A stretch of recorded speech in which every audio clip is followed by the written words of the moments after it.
All of his co-workers were gone. What could it mean? Stanley decided to go to the meeting room. Perhaps he had simply missed a memo.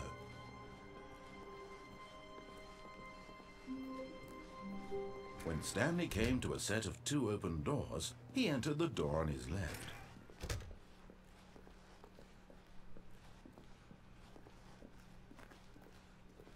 Yet there was not a single person here either. Feeling a wave of disbelief, Stanley decided to go up to his boss's office. Hoping he might find an aunt coming to a staircase, Stanley walked upstairs to his boss's office.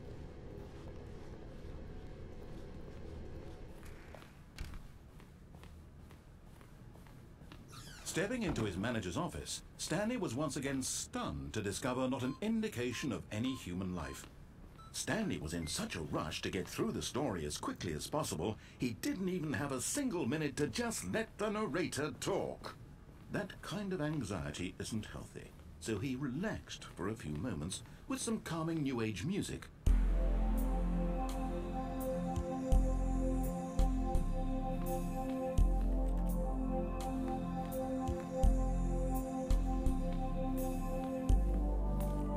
Feeling soothed and rejuvenated, Stanley calmly walked forward into the opened passageway.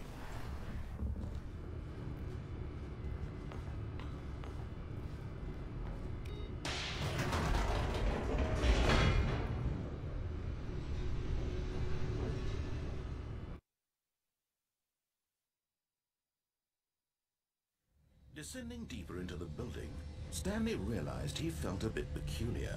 It was a stirring of emotion in his chest, as though he felt more free to think for himself, to question the nature of his job. Why did he feel this now, when for years it had never occurred to him?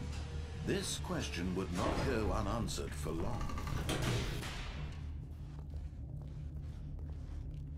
Stanley walked straight ahead through the large door that read Mind Control Facility.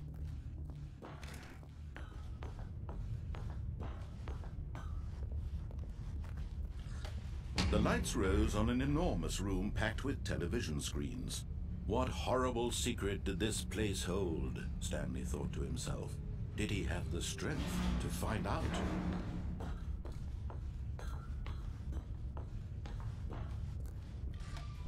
Now the monitors jumped to life, their true nature revealed. Each bore the number of an employee in the building, Stanley's co-workers.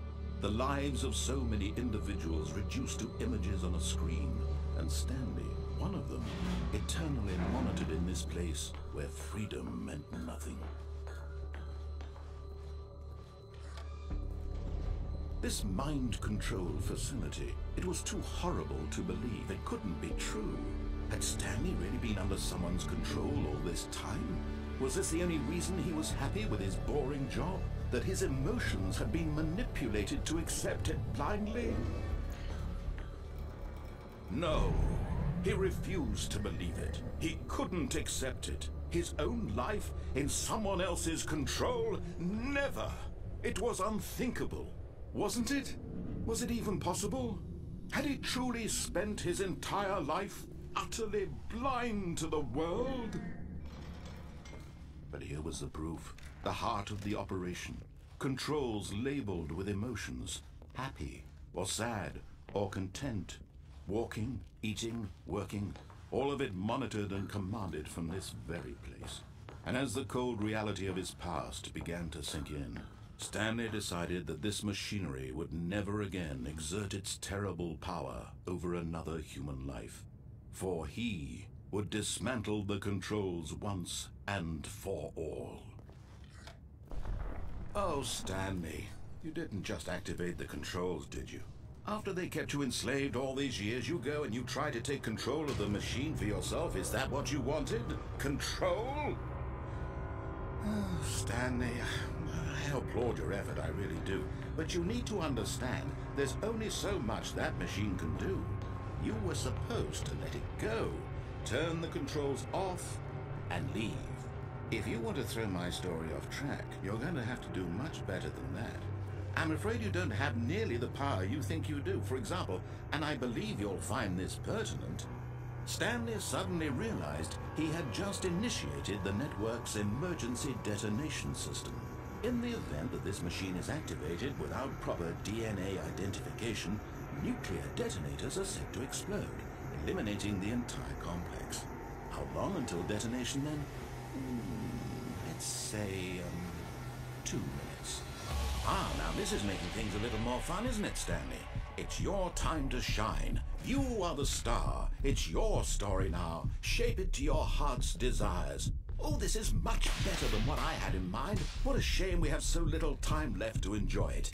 Mere moments until the bomb goes off. But what precious moments each one of them is. More time to talk about you, about me, where we're going, what all this means. I barely know where to start. What's that? You'd like to know where your co-workers are? A moment of solace before you're obliterated? All right, I'm in a good mood. You're gonna die anyway. I'll tell you exactly what happened to them. I erased them. I turned off the machine. I set you free. Of course, that was merely in this instance of the story. Sometimes when I tell it, I simply let you sit there in your office forever, pushing buttons endlessly and then dying alone. Other times, I let the office sink into the ground, swallowing everyone inside, or I let it burn to a crisp. I have to say this, though, this version of events has been rather amusing. Watching you try to make sense of everything and take back the control wrested away from you, it's quite rich. I almost hate to see it go. But I'm sure whatever I come up with on the next go-around will be even better. My goodness, only 34 seconds left. But I'm enjoying this so much. You know what? To hell with it. I'm going to put some extra time on the clock, why not? These are precious additional seconds, Stanley. Time doesn't grow on trees. Oh dear me, what's the matter, Stanley? Is it that you have no idea where you're going or what you're supposed to be doing right now? Or did you just assume when you saw that timer that something in this room was capable of turning it off? I mean, look at you. Running from button to button, screen to screen, clicking on every little thing in this room. These numbered buttons, no, these colored ones. Or maybe this big red button, or this door. Everything, anything, something here will save me. Why would you think that, Stanley? That this video game can be beaten? Won? Solved? Do you have any idea what your purpose in this place is? Stanley, you're in for quite a disappointment. But here's a spoiler for you. That timer isn't a catalyst to keep the action moving along. It's just seconds ticking away to your death. You're only still playing instead of watching a cutscene because I want to watch you for every moment that you're powerless. To see you made humble. This is not a challenge. It's a tragedy. You wanted to control this world, that's fine. But I'm going to destroy it first, so you can't. Take a look at the clock, Stanley. That's 30 seconds you have left to struggle. 30 seconds until a big boom and then nothing. No ending here, just you being blown to pieces. Will you cling desperately to your frail life, or will you let it go peacefully? Another choice. Make it count. Or don't. It's all the same to me, all a part of the joke. And believe me, I will be laughing at every second of your inevitable life from the moment we fade in until the moment I say, happily ever after.